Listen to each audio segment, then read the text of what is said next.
When Jabin, king of Hazor, heard of this, he sent word to Jobab, king of Madon, to the kings of Shimron and Akshaph, and to the northern kings who were in the mountains, in the Arabah south of Kinnereth, in the western foothills, and in Naphoth Dor on the west, to the Canaanites in the east and west, to the Amorites, Hittites, Perizzites, and Jebusites in the hill country, and to the Hivites below Hermon, in the region of Mizpah.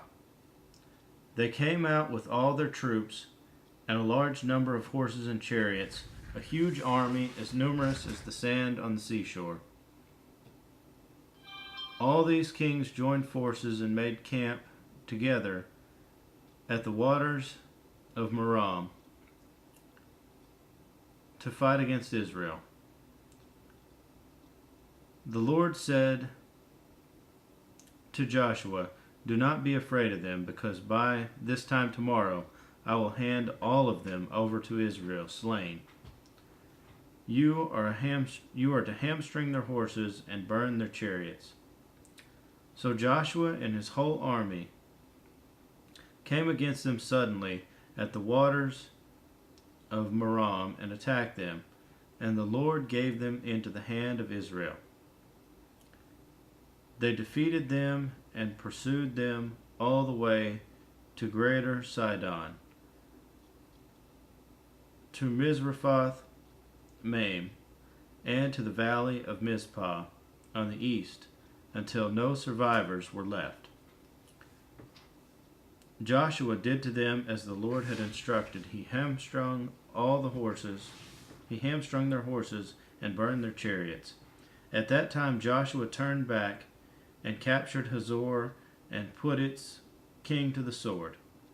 Hazor had been the head of all these kingdoms. Everyone in it they put to the sword. They totally destroyed them, not sparing anything that breathed, and he burned up Hazor itself. Joshua took all these royal cities and their kings and put them to the sword. He totally destroyed them, as Moses, the servant of the Lord, had commanded. Yet Israel did not burn any of the cities built on their mounts, except Hazor, which Joshua burned. The Israelites carried off for themselves all the plunder and livestock of these cities, but all the people they put to the sword until they completely destroyed them, not sparing anyone that breathed.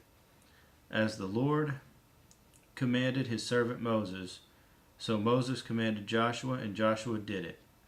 He left nothing undone of all that the Lord commanded Moses.